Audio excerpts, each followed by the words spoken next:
inshuti bakunzi bawe tuvugana basuhuza kugira amahoro meza umeze neza uyu mugoroba nongeye kwifuriza amahoro mugira amahoro ameze neza namwe Uwiteka akomeza kubagirira neza abagenderere kandi icyo twifuriza twebwe ni amahoro icyo twifuza no kuvuga neza icyo twifuriza no kugira ngo mubeho mwishimye kandi munezerewe uyu mugoroba tugiye kuganira ni Yves nk'ibisanzwe rero tugiye kuba turi kugirana ikiganiro mu buryo navuga ko burambuye ariko turaza kugira ibintu nimwe tugenda dusa nkaho ducaho tuzongera tubigarukaho ikindi gihe uyu munsi turaza kuganira ku kintu gikomeye tuzaganira ku kintu abantu benshi bamaze igihe bibaza ndetse nanone nk'uko ubushize nabibasabye abantu bamwe bagiye babisaba barangaye batari ko ikintu kigendanye n'uburinganire tuzakiganira kuko ingo nyinshi ziri gusenyuka haba abubatse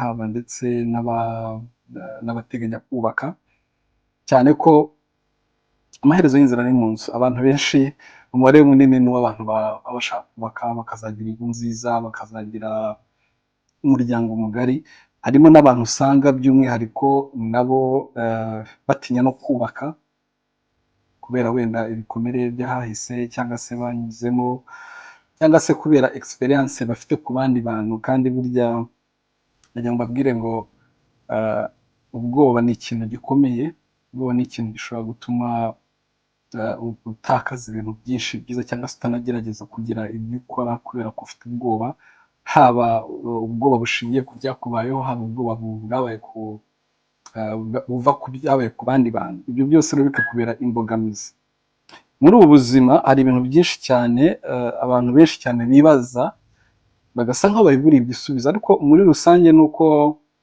umuntu aba atagiye deep abashe gucukumbura arebe ubundi ikintu cyose buriya kigira isoko mu kinyarwanda dukunda kuvuga ngo isuku igira isoko nta kintu kibaho kidafite ahantu kiba gishingiye rero nitujya kujya no mu bigendanye n'uburinganire ngiye muraza kunyemerera njyewe ndashaka kuza kubyinjiramo ariko nibyinjiramo by'umwihariko ndashaka ko naza gutangirira cyane ku mateka yacu ntabwo ndi buyavuge cyane ariko ndaberekaho gatoya ku muryango nyarwanda uko wari umeze uko tubizi ndavuga uko mbyumva ariko nawe ufite uburenganzira bwo kugira uko nawe ubyanariza uko byumva cyangwa se kubishyiraho comment zawe aha rero ndaza kuba ngewe ndi kubivuga kugira ngo byorohe kugira ngo abantu bose babyumve mu myaka itandukanye hari abantu bakurikira Ore Global TV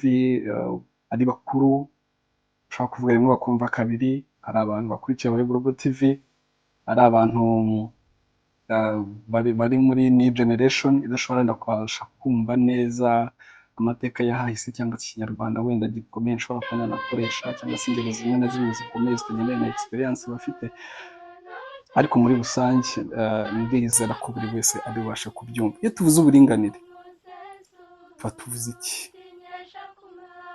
tuvuze iki abantu benshi icyo bavuga ku buringanire hano nagerageje kugira ngo ndebe ahangaha umuntu avuze ngo ese uburinganire ni iki kuki se ingo nyinshi zirimo gusenyuka kubera uburinganire urumva ingo ziri gusenyuka kubera uburinganire aho kugira ngo zikomere cyangwa se zigire ishingiro n'ireme ukubaka umuryango wabo cyangwa se umuryango mugari kandi buryo tuvuze umuryango binanagenda bigashyira ku muryango mugari w'abanyarwanda binavuga ku gihugu cyacu cyangwa se n'abarundi muri kunyumva umuryango mugari w'abarundi namwe mu kinyarwanda ndetse n'abandi bantu bose bumva mu kinyarwanda aho muri hose ni kimwe iyo tuvuze rero umuryango burya igihugu cyubakira ku miryango bivuga ngo uko umuryango rero mutoya wa muryango tuzi uko wubatse iyo wubatse neza ukagenda waguka tugiye umuryango mugari nako bigenda biduhereza kugira umuryango mugari w'abanyarwanda bikadufasha kugera ku iterambere bikadufasha kugera ku byiza igihugu cyifuza bikadufasha kugera kuri ya vision nk'uko tubivuga kenshi ibyo rero uyu muntu wese ntabwo yakwiye kubyumva niyo mpamvu nshaka kuza muri kubihuza n'imibereho y'abanyarwanda ba kera kubera ko n'ubundi birareba igihugu by'umwihariko aha biraza kudufasha kubyumva neza cyane reka rero turebe uyu muntu ikintu yavuzeho. Yaravuze ngo uburinganire ni ukuzuzanya hagati y'abashakanye, aho umwe yananiwe inshingano ze kubera impamvu runaka, undi akahamufasha akamwunganira. Avuze amagambo akomeye aha ndabikunze cyane. Arongera aravuga ngo umugore yavuye mu rubavu rw'umugabo hafi y'umutima kugira ngo akundwe kandi anarindwe n'umugabo we.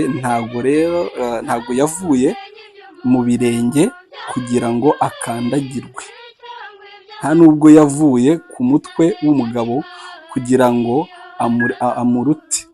Oya, ahubwo ni ukugira ngo buzuzanye. Aha hantu niho nshaka tuganira rero, ubwuzuzanye. Rero ngewe muri rusange maye nidekara, reka manze mbivuge kano kanya imbere ya kamera, ndaza kwideka ariko nimuze kunyumva nayo muri kino kiganiro. Ngewe ntabwo nemera uburinganire, niko kuri, ntabwo nemera uburinganire. Birashoboka ko ari inyito ntemera, birashoboka yuko wenda inyito byahawe ariyo itarabanje gukorerwaho, wenda kuri njye uko mbyumva itaratinzweho ngo harebwe ese abantu bazayakira gute, bazayandastandinga gute, wenda ngo habaho no kubanza gutegura ubwonko bugiye kwakira izo mpinduka, cyangwa se bugiye kwakira icyo kintu kindi kije mu buzima bwa muntu. Burya uzitondera ikintu bita inyito cyangwa se izina, na mbere y'uko wita ikintu buriya bisaba kwitonda cyane. Hari igihe inyito iza ikabyara ibindi bintu, ikabyara indi myumvire, ikaba yateza amakimbirane, ikaba atari uko ari mbi, ariko igakoreshwa ahantu itari kuba yagakoreshejwe. Cyangwa se nanone ku bigendanye no gutegura abagiye kubyumva kugira ngo mu gihe wenda bibagezeho babashe kubyandastandinga. Ubwo ndavuga ubukangurambaga hirya no hino kugira ngo abantu babyumve neza. Rero aha hantu ngiye kwivugaho, namaze imyaka myinshi cyane nkora ibintu bijyanye n'ubukangurambaga mu gihugu, kugira ngo nta karere k'u Rwanda ntabashije kugeramo mu bukangurambaga twakoraga mu bigendanye n'ubuzima, ibyerekeranye n'imiryango, ku bana, kw'abashakanye, ubwuzuzanye, uburinganire nk'uko tubivuga. Ariko usanga abantu benshi, nk'uko uyu muntu yarisomye ahangaha, uyu muntu ahangaha yabivuzeho, nari ndebye neza nsomye amagambo binyibutsa nyine ibyo bihe. Abantu benshi bumva ko batari kumva neza ikigendanye n'uburinganire. Abagabo bakavuga ati abagore basigaye baturi hejuru, nta muntu ukivuga, umugore arakubita umugabo. Abagore bakavuga ati abagabo bakomeza kudukandamiza, kandi nako byanahoze na kera. Ariko ngewe nabwiye ngo ntangiye nisegura iko iyi nyito ishobora kuba ifite ikibazo. Reka rero twirebera umuryango wa kera, uko umuryango nyarwanda wari umeze, kugira ngo basobanure impamvu y'ibyo ntemera n'ibyo ngewe nemera. Ntabwo ndi umuhezanguni, ariko ndaza kubabwira ngo ibi ndabyemera.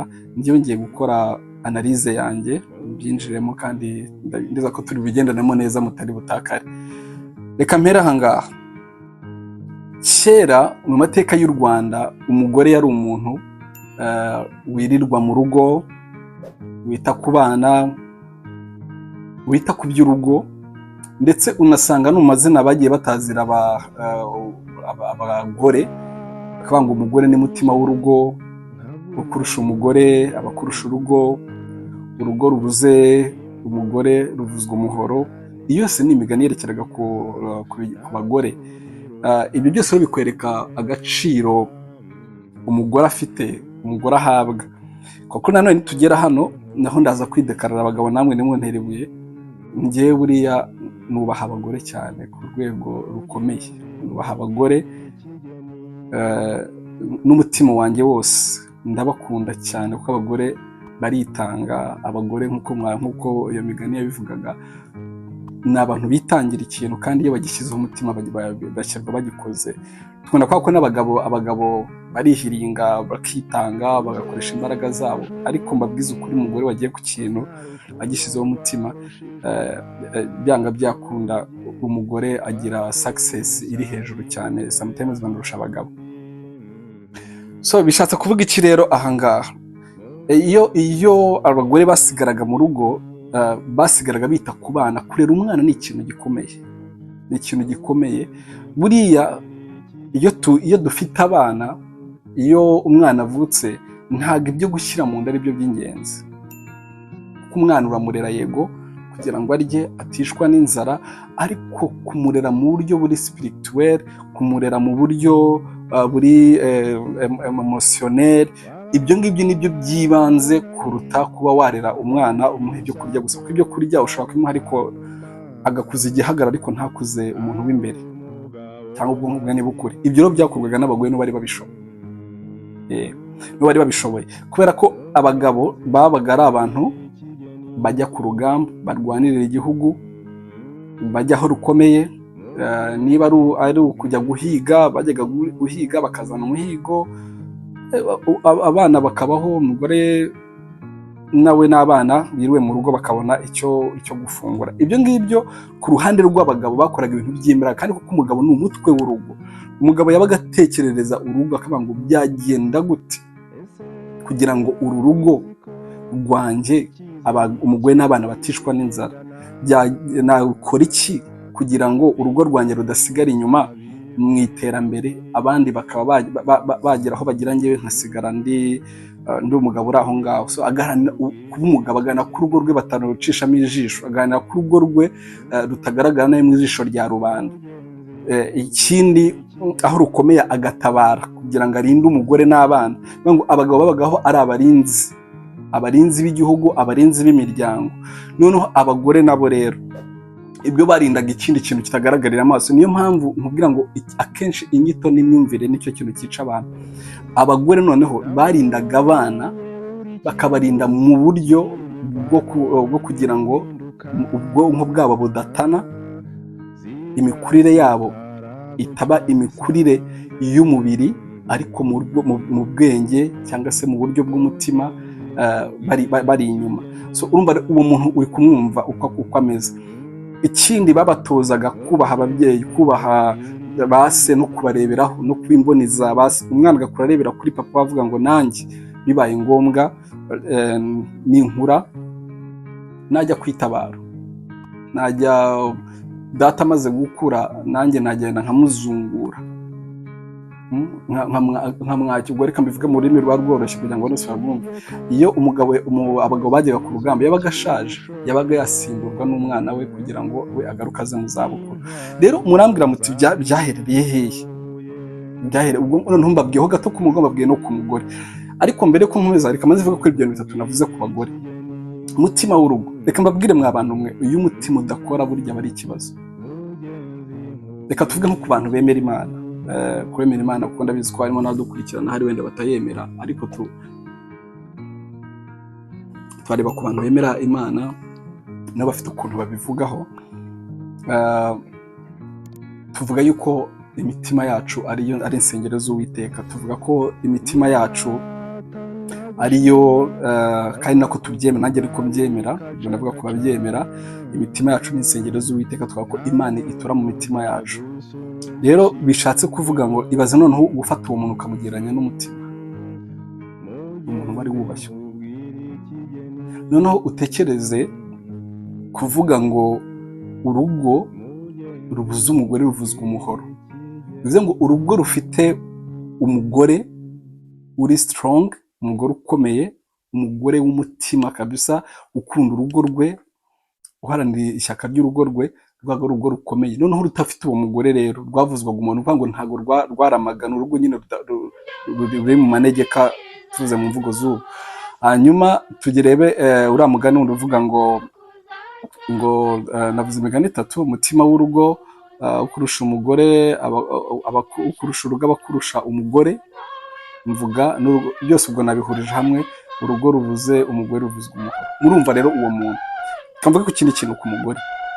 Muribuka ko kugira ngo umwana abashe kujya gushyingirwa, umwana yabaga ageze igihe cyo kujya gushyingirwa, bamwoherezaga kuri ba nyirasenge. Ba nyirasenge ni bande? Ni abagore.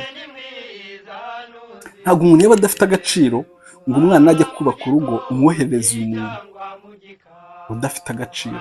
Bivuze ngo umugore yabaga afite agaciro mu muryango mugari navugaga, mu kurerera igihugu. umugore yari afite agaciro, bagafata umwana bakamwohereza akajya kwa nyirasenge akagira inama amuha kugira ngo azagire urugo rwiza ruzarama, azaheshe ishema umuryango. Uwo nguwo ni umugore. Reka turebe nanone, kera abana baboherezaga kwa ba nyirakuru. Umwana wagiye kwa nyirakuru baravugaga ngo yabaga ari umwana uzi ubwenge kuko yaganiriye na nyirakuru, yarezwe na nyirakuru. Bakavuga ngo uriya mwana ntangana n'imyaka, ariko kumenya yarezwe na nyirakuru. Ukumva umwana ariko ese warerewe kwa nyogokuru? Twese twagiye kwa ba nyogokuru bacu, turabizi ukuntu bigenda. Ubwo mvuze ba nyogokuru, abana batazi ikinyarwanda cyinshi mu byumve ni ba grandma. So ba grandma bacu baduhaga uburere, baduhaga urukundo, baradutyazaga, bagatyaza ubwonko bwacu. Ibyo rero nanone bikakwereka kuki hatavugwaga ngo bagiye kwa sekuru, kuki hatavuga ko ari kwa sokuru, kwa grandpa, ariko bakavuga ngo ni kwa grandma. So niba ari rero kwa nyogokuru, bivuze ngo umugore ako nta kandi gaciro nanone yari afite muri society ko kubaka ba bantu b'abenegihugu, ba bagabo bazarinda igihugu, ba bagore bazabyarira igihugu. Ubwo njye ndi gushaka kwanza kuvuga umugore mbere, kuko umugore kuva kera ari umuntu ukomeye.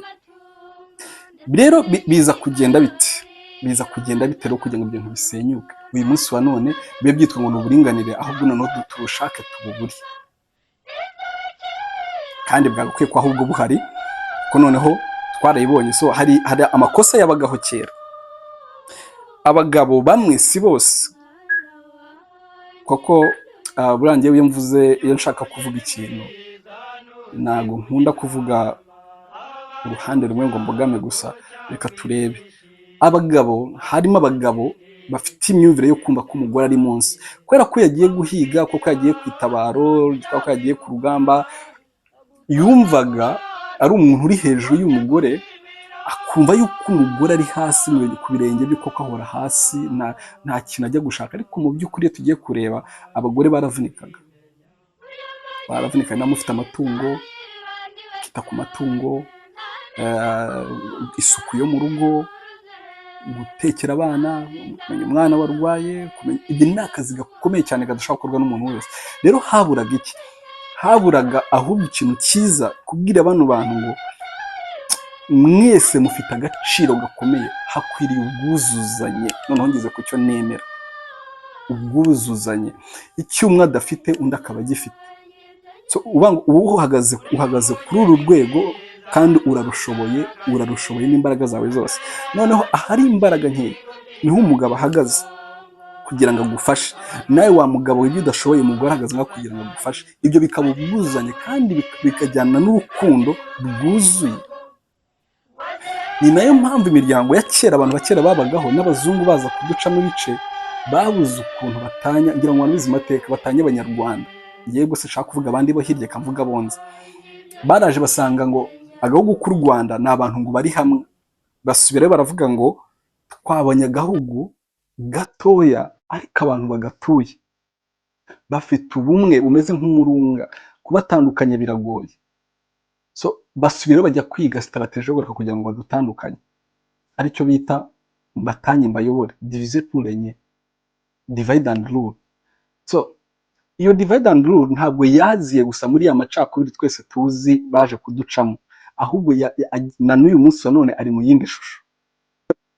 Kandi byatangiye nanone kera tubibana gake gake, ariko divide and rule uyu munsi wa none ngewe mu mboni zanjye, iyo ndi kuyireba nyibona mu bigendanye nanone n'ibigendanye n'uburinganire, kandi tugomba kumenya ko tugomba kubyitwaramo. Urambaza uti gute? Buriya umuntu wese watangiye kugirira impuhwe, akakugirira impuhwe, akakwereka ko urengana, akakwereka kuri victime, akabikumbisha, ujye umenya ngo uwo muntu n'ikibazo kuri wowe. Wagakwiye guhita utangira kugira impungenge z'umuntu ugufitiye impuhwe kurusha. Abanyarwanda bo babivuga neza, ni n'abanyabwenge, baravuga ngo urusha nyina w'umwana imbabazi abashaka kumurya. Iyo umuntu atangiye kuza kubwira ngo uri victim, burya bari kukuramo ikindi kintu cyo kubwira ngo ariko wahagurutse ukarwana, wahagurutse ukivugira, wahagurutse kwibohora.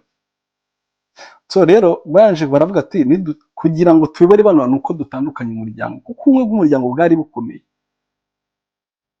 rero baravuga ati umugore, wa mugore we uri umuntu ufite agaciro, umugabo yaragukandamije, reba nta mukobwa wiga, reba nta mukobwa ugira gutya na gutya. Icyo si cyo cyari igisubizo.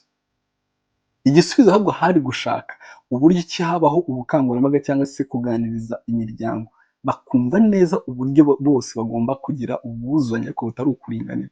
Ndakubwiza ukuri, iyi si dutuye izarinda ihenuka nta buringanire bubayeho, haba si ku mugore n'umugabo gusa, no mu buzima busanzwe tubirebe. Ntabwo abantu bajya baringanira, ntabwo bishoboka. Abantu baruzuzanya, kandi ubwo budasa ni bwiza, nibwo bwubaka umuryango, nibwo bwubaka imbaraga z'abantu. Ntabwo uyu munsi Europe na Afurika na Amerika na Aziya na Oceanie na Atlantique ntibizigera biringana, ahubwo buri cyose kigira icyo gishoboye, kikagira ubwo budasa ari bwo bubyara ikintu cyiza, ari nacyo Imana ikunda. Aha rero bamaze kuza bazana iki kintu, umugore atangiye kwata ari kwa muganga ndakandamijwe, atangiye kubona ikibazo aho atakibonaga. Noneho ntibamutoza no gushaka no kwishakira igisubizo, bamuzanira igisubizo, bamuzaniye igisubizo cyiza ariko kitakorewe analyse. Noneho abagabo natwe ntabwo twabyumvishe nk'ibije wenda ngo bize gutanga igisubizo, ahubwo wenda tugorore ibyo bintu, ahubwo natwe tubyumva nk'ibintu bije ari ihangana. Noneho habaho guhangana, kumva gutandukanya abantu biroroshye. Wa muntu ushaka kutumeneramo biraza koroha. Muraza kwibona uyu munsi wa none icyo byabyaye iki? Abana ntibacyubaha ababyeyi. Biradusaba ubushishozi bwo kureba. Njye ndakunda ko igihugu cyacu cyashyize uburinganire imbere, ariko njye mbyita ubwuzuzanye, wenda uburinganire kubera nyine iyo nyito itarabasha kumvikana neza, ariko ndabikunda. Mubona yuko umugore mu gihugu cyacu, umugore afite agaciro, umugore afite ijambo, umugore mu bice byose umusangamo. Iyo ugiye mu nzego z'ubuyobozi usangamo umugore kandi ukabona arapafominga neza. Iyo ugiye mu nzego z'umutekano abagore ubasangamo. Iyo ugiye mu nzego z'uburezi abagore twese twarize kandi twabaciye imbere, kandi ugasanga barigisha neza, kuko buriya kuko bafite cya kintu navuga wa mwihariko bafite. Buriya hari ikintu bita n'impano, hari ikintu bita impano bafite, ukwakurera, bafite wa mutima wo kurera, bafite wa mutima wo gukunda abana, wo kugira gute. Niyo ari mu kazi agakora kibyeyi, ariko twebwe abagabo akenshi n'igihe duhubuka kubera ko tugira inarijye. Ibyo nabyo bidusaba ko twebwe abagabo tubihindura, ariko tukabihindura hatari ukuvuga ngo tuje kurwana ngo umugore ngo nasubire hasi, ngo oya. Nawe umugore ugakora inshingano zawe, utavuga ngo umugabo ngo nasubire hasi ngo baradukandamiza ngo nitwiga. No, uyu munsi muriga, noneho uyu munsi umugore ariga, uyu munsi umugore afite ijambo, ariko ubikoresha gute kugira ngo wuzuzanye n'umugabo wawe, mugire urugo rwiza, murere abana banyu. Ibihugu bidushuka, ndagira ngo mbabwize ukuri kandi twambaye ubusa. Ibihugu birwa bidushuka, bidushora, b'imiryango yabo yamaze kwangirika, kubera ko ibitwe bari kuduha bo byarabananiye. Uyu munsi none babuze igaruriro, ariko twe turamutse tubikomeje tukabikomeraho, twaba dufite umwihariko ukomeye n'umurungu ukomeye mu myaka iri imbere. Generasiyo zirimo ziravuka zishobora kuzabasumba. Uyu munsi badusumbye amafaranga, reka mbibabwire, ariko tubasumbye urukundo. Uyu munsi badusumbya iterambere mu bigaragarira amaso, ariko tubasumbye umutima. Tubasumbya umutima, tubasumbya ubumuntu. Uyu munsi nibyo twe dukora, ukajya gukora ikintu ukumva ufite ubwoba, ukumva ntabwo umutima ukikwemera. Dufite za kirazira twagenderagaho zacu. Rero ukuntu bazisenye nta kundi. Noneho cya kintu babwiraga ngo baraje baravuga bati abagabo nibo bajya imbere, bakajya kurwanirira igihugu, bakajya kurinda umutekano w'igihugu, bakajya guhiga. None reka tubazanire iterambere. Habaho iterambere kabisa, ndanaryemera, ni ryiza kuko n'uruhande riteza ibibazo byinshi. Noneho wa mugabo k'akazi kakorwaga n'abagabo, bakajya ku rugamba, bakajya kurwana. Noneho haza icyo nakwita nk'ubufatanye bw'ibindi bihugu. noneho bakaza mu rwego rwo kubafasha kubarindira wa mutekano no kubaha ibikoresho, kubigisha kubikoresha. Noneho bwa buzima uko byagiye bitangira gutyo, abantu baba focus kuri icyo kintu gishyashya kije.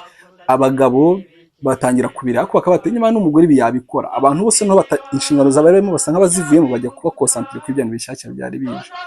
Icyo gihe bimaze kubaho, wa mugabo wagenewe akamara igihe kirekire, byabaye ngombwa ko abagabo bagaruka kwicara mu rugo. Noneho rero ubwo urumva umugabo wiriwe mu rugo n'umugore wiriwe mu rugo, kuko ibyo yakoraga barimo kubimukorera, baraza byanga byakunda baraza kugirana ibibazo. Uraza gusanga uyu mugabo aza kureba none kubona umwanya munini wo kwita ku mugore we. Umugore avuga ati ukuntu umugabo nta n'ikintu akora, aba yicaye mu rugo, nitwe tuvunika, ndakora ibintu byose ndeba, nshyira amazi muri dushe, nzanira ibyo kurya, nkorera ibi, kuko bamaze umwanya munini noneho bicaye, umugabo asa nk'utagifite icyo gukora. Noneho umugabo nawe nkawe yatekereje ngo okay, ubu noneho nicyo gihe cyo gufatanya na madamu, nanjye nkore ya mirimo yo mu rugo, kuko niko bigomba kugenda, ni bwa bwuzuzanye. Naca hano nce hano, najya mu gikoni njye mu bana, najya mu bana njye mu gikoni, ninjya gukama akubure, najya gukora ibingire gute. Ariko ndashaka kubereka ukuntu rero iyo miryango ikomeza, cyangwa se izo mbaraga zituruka zagiye ziza, twagiye dutira, zigenda zirushaho kurusha imbaraga. Uyu munsi wa none muzumva imiryango myinshi ifasha abagore. Kadufata urugero, imiryango yita ku bapfakazi. Niba ari uburinganire koko, kubera icyo bavuga ngo imiryango ifasha abagore b'abapfakazi, habaho imiryango ifasha abagabo bapfushije abagore. Uri kumva isi iratubeshya, ariko nidukore analyze ngo dushyire kuri balance. Niba uzanye uburinganire, byita uburinganire birangire. Niba umugore yapfushije umugabo, biha agaciro n'ireme nk'iryo waho umugabo nawe wapfushije umugore. Icyo gihe abantu nzabyemera bazaba baringanira. Ndibuka niga muri troncome habayeho exeta, ariko mu gutsinda ndababwiza ukuri, wasangaga twebwe umukobwa urusha amanota 10 yatsinze, ariko umuhungu yatsinzwe. Abakobwa babahaye motivation, nibyo motivation yari ikwiriye, ariko ini ryari byatekerejweho biti, ibintu byo gomba kubireba. Wumvaga abana bari kwitotomba ku ishuri, kandi umwana icyo kintu kije kikamugwata cyakira, akabati umuntu twiganaga dukore tide mu buryo bungana, twiga amasaha angana, kubera icyahabwa kano gaciro, njyewe baramurusha amanota nkaba natsinzwe, akabona ikigo cya leta njye sinkibona. Ukabifata nk'ibintu biraho bisanzwe, ariko ubibye ikintu muri uyu muntu. Ibintu bigenda biza gake gake. Wa muntu najya gushaka afite cya kintu mu mutwe, azabwira abagore ngo azabwira umugore ati n'undi muradukandamiza. Ikibazo rero sinkibona mu buringanire, ikibazo nkibona mu gutegura ubwo bwonko bugiye kwakira icyo kintu. Nkibona muri sensibilisation, mobilisation. Igihe cyose hatitaye ku kintu kigenda ubukangurambaga, burya ibintu biradogera. Njya mbibona ku ma Facebook, njya mbibona ku ma Instagram, njya mbibona ku ma YouTube, abanyamakuru benshi bagiye gusura abantu, kumva abagabo barimo bararira ngo ngiye sinyirara mu nzu, umugore arankubita. Umugore akubita umugabo byagenze gute? Umugabo akubita umugore byagenze gute? Ni gute ugera ku rwego uvuga ngo ugiye gukubita umugore? Si umwana, umugore si umwana ukubita, n'abana ntibagikubita, n'inka ntizigikubita. Ni gute ushobora kuvuga wa mugore we uvuga ngo ndakubita umugabo kugira ngo baze gutabara, mvuga ngo yarangije kandi ari wamwiyenje, ari wamushotora. Twige kongera kugira ubupfura. Ndagaruka kuri cya kintu nabaganije ubushize kigendanye n'ubumuntu. Tugire ubumuntu, twongere twimike ubumuntu mu ngo zacu, twongere tugire umutima, tugire urukundo rw'umwimerere. Two kwigana bano bantu, kwigana bano banyamahanga, ibintu batuzana, ababera ibintu byose bazana ntabwo ari byo kutwubaka gusa, biza mu ndorerwamo no mu ishusho yo kwegaragara ko biri kudufasha, ko biri kutuzamura, ko biri gukereye imirimo. Ariko uko tubyakira tukabirisivinga, tukabyemera dutyo, biteza ibindi bibazo birebire. None uko biteza ibibazo birebire, bo niko bibaremera akazi k'ahazaza. Dusoza rero nagiye ngenekereza, nanze bijyamo cyane. Ntabwo nshaka gukora ikiganiro kirekire uyu munsi, ariko reka noneho turi gusoza hamwe mu byo navuze byose ku ruhande rw'umugabo, ku ruhande rw'umugore nagiye mbinyuramo. Tugiye gusa nkaho tugiye ku musozo, noneho tubirebe ngire n'icyo nisabira imiryango uyu munsi wa none. Turaza kureba, nanjye reka ndebe muri context y'ukuntu uburinganire bwagiyeho, ari ngewe nari gukora iki. Hari igihe nanjye ariko nari kubigenza, wenda simbe nabyita kuriya, cyangwa se nkaba no kubyita kuriya, kuko ntabwo bivuze ko nanjye ubireba ubivuga nta kosa. Burya nanone umufana uri hanze y'ikibuga ibitego byinshi ababona ibitego byinshi yagatsinze abaye ari we uri mu kibuga. Murabizi abantu mukunda gufana, hari ukuntu umutuka bataka ukavuga ngo kiriya gitego ngo byari byoroshye, ngo ntabwo yarakwiriye no kujya gufungura umupira ngo gushyira ku mutwe akagitsinda. Wasanga nanjye ndi umwe muri abo bafana wenda bari kureba ibitego byinshi byakwiye kuba bishirira mu nshundura, ariko reka nivugira uko mbyumva kandi njye nicyo nisabira imiryango. Bagabo, reka bari kubanza nisabira abagabo bagenzi banjye. Birareka mbabwire, ikintu cya mbere cyiza kibaho no guca bugufi. Guca bugufi si ubugwari, guca bugufi si ukuyoborwa. Oya, guca bugufi ni ukumva. Ese reka nkubwire, buriya imbaraga tujye tuvuga n'ikinyarwanda tunagisobanukiwe, dusesengure n'ijambo. Kuki bavuga guca bugufi? Haca bugufi uri hejuru. Ibyo nabyo tujya tubyumva. Ntabwo waca bugufi wari bugufi. Oya, ubwo niba kuko wumva ko uri umuntu w'umugabo ufite imbaraga, ufite ibitekerezo biri hejuru, noneho reka nkwisabire, bikoreshe mu guca bugufi, wumve n'abandi, wubaha abandi. Buriya kubaha umugore ntabwo ari igihombo. Kubaha umugore harimo gukunda abana bawe, kubaha umugore harimo gukunda umuryango wawe n'umuryango mugari muri rusange, umuryango umugore akomokamo n'umuryango wawe ku ruhande rwawe, ndetse n'igihugu muri rusange. Urambaza ute kubera iki? Iyo tubyarira igihugu, tukarerera igihugu, kandi ishema ryawe ry'urugo rwawe wa mugabo, iryo shema ry'umuryango ukomokamo, ni ishema ry'umuryango w'umugore akomokamo. Umugore nawe rero ni uko.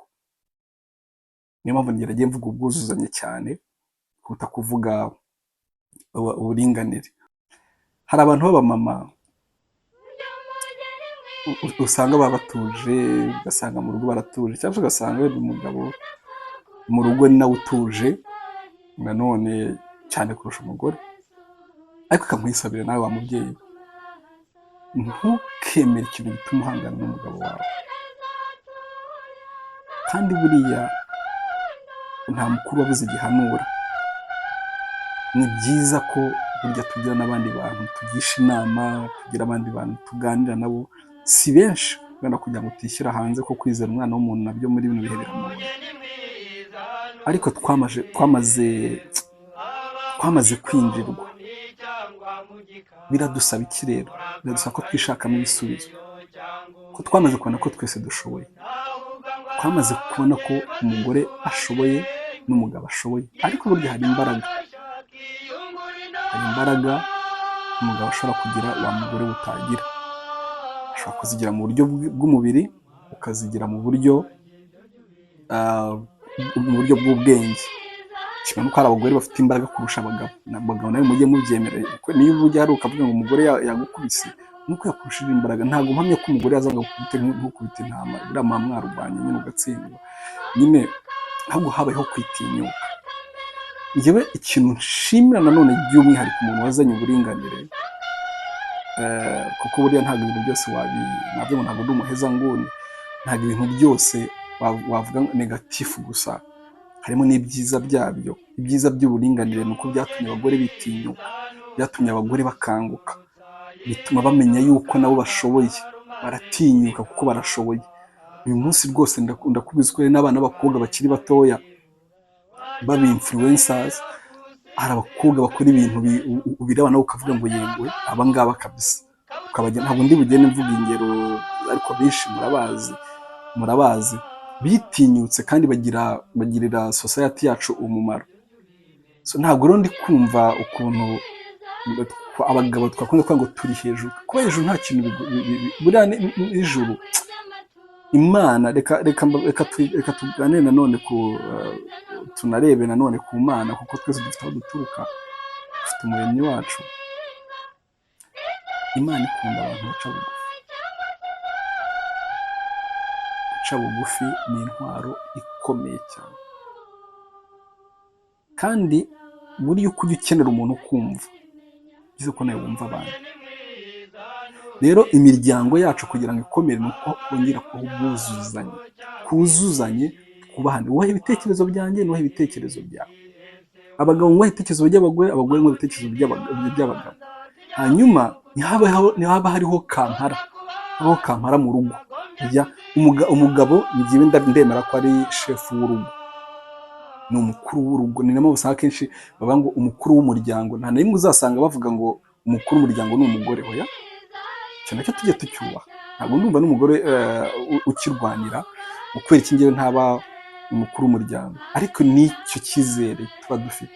Umugabo akaba umukuru w'umuryango, kabone n'ubwo harimo abagore bamurusha ubwenge, ariko usanga umugabo ari we watoranyijwe kuba umukuru w'umuryango. So rero twubake ubumwe, twubake umuryango ufite ireme. Apana bimwe byandi bya kera bavuga ngo ngiye kubaka inzu, nimara kubaka inzu nzane umugore. Ntabwo kuzana umugore bivuga ko wubatse inzu, kuko noneho aho ibintu bigeze ushaka ko umugabo adakora. Bagoye namwe mu nyumve, ntuzabeho utekereza yuko uzajya gushaka umugabo ufite byose ngo wowe wicare ureramo ukunda umugore ngo bazanshaka. Nanone bwa buringanire twavugaga bwa bupfuye, niba ari byo tuvuga.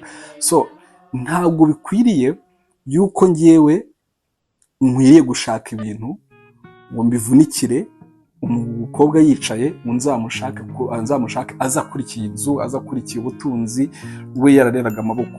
Oya, ubu biranashoboka ko nanjye nk'umusore nshobora kubana n'umukobwa nabo afite ibyo byose njye ntabifite, mu gihe twemeranyije kubana. Noneho ntihabeho kuzacyurirana ngo narakurongoye cyangwa nagushatse niba nshatse nta kintu wari ufite, sibyo? Kugira ngo tugire ubwo bwuzuzanye, ibyo nabyo tubyumvikaneho. Uburinganire bugire balance, bugire umunzani, kuko abantu benshi babishyiramo n'ubusambo ukibaza aho bigana. Usanga abantu barabana, umugore afite konti umugabo atazi, umugabo afite konti umugore atazi. Iyo byatangiye kuba gutyo byatangiye kubyara ibindi. Ese uramutse upfuye none ufite konti umugabo wawe atazi, ayo mafaranga wavunikiye atazarya no ku bana bawe, akazitwa ya banki, atazarya ku muryango wawe. Wa mugabo we, ayo mafaranga wavunikiye ukagenda ugashyira kuri banki ukayihisha umugore, akazaribwa na banki abana batariyo cyangwa umuryango utabariyeho, cyangwa se undi muntu wawe wa bugufi. Ibyo bikumariye iki? Ese tubayeho nk'abantu batazapfa?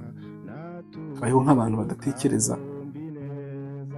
Kuko uburinganire buze buba ikibazo, bwakwiye kuba igisubizo muri society.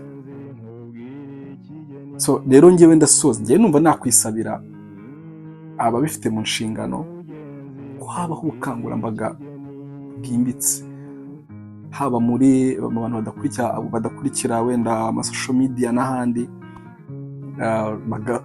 bakabaho kubasanga kuri tele ubwo bukangurambaga. Ariko natwe dukoresha amasosho media tugashobora natwe kubwira abadukurikira nabo bakabyumva, tukinjira mu kintu cyitwa uburinganire. Abantu bakabwumva neza, bakabuhuza n'ubwuzuzanye, ariko ntibumve icyitwa uburinganire gusa, kuko uburinganire byo nkuko nabibabwiye, abantu ntibajya baringanira. Oya, iyi si izarenda ihenuka hariho umuyaya, hariho umuboyi, hariho umuherwe, hariho umugufi, hariho umuremure, hariho abize n'abatarize, hariho umunyonzi n'umupilote, ntabwo abantu bazaringanira ariko bazuzuzanya. Umuhinzi azahinga, namara guhinga uwatwaraga indege w'umupilote nawe azafata ya myaka ayambutse cyangwa atwara ubwato, iyo myaka yigeze ahandi. Ubwo ni ubwuzuzanye, ntabwo ari uburinganire. Umushoferi azatwara imodoka, atwara abantu bajye guhaha ibyo abahinzi bahingaga, cyangwa atwara imodoka ajye kubitunda. Ni ukuvuga ngo mu buzima bwacu habaho kuzuzanya, ariko kuringanira byo tube tubishyizeho akandi kantu, tubanza tubitekerezo bijye muri entre parenthèses. So rero ndizera ko mwagiye basi hari ibyo mubashije kumva, tuzabigarukaho tubiganeho kuko ni ukuganira. Ntabwo nanjye ndi umuhanga cyane muri byo, ariko nabahaye uko njye mbyumva, ntimuze kuntera amabuye. Niyo mpamvu nababwiye ngo rero ntabwo ngiye buriya, ntabwo mpeze inguni ku buri kote yose nyivugaho uko nyumva. Uburinganire bwari bwiza, ni na bwiza mu buryo bashaka, mu buryo biteguye byagakozwe, ariko iyo bigize mu izina n'uburyo ki implementation ibaho, buriya implementation yibaye nibwo umenya icyo washakaga gukora, niba uri kugera kuri goals zawe. So rero ngira ngo biratwereka yuko hari abantu benshi cyane batari kubyumva, kandi twese turacyari gukura. Hari abakiri batoya, turashaka kubaka umuryango nyarwanda, umuryango ukomeye, kandi icyo muri abanyarwanda ni abanyabwenge, icyo bashyizeho umutima baranagikora. Rero icyo batumvishe nacyo, burya uzitondera abantu b'abakozi bagira n'ibakwe, ikintu ashyizeho umutima iyo agikora, bivuga ngo niyo ari kiba gikora kuri za mbaraga, rero bishobora gusenya byinshi.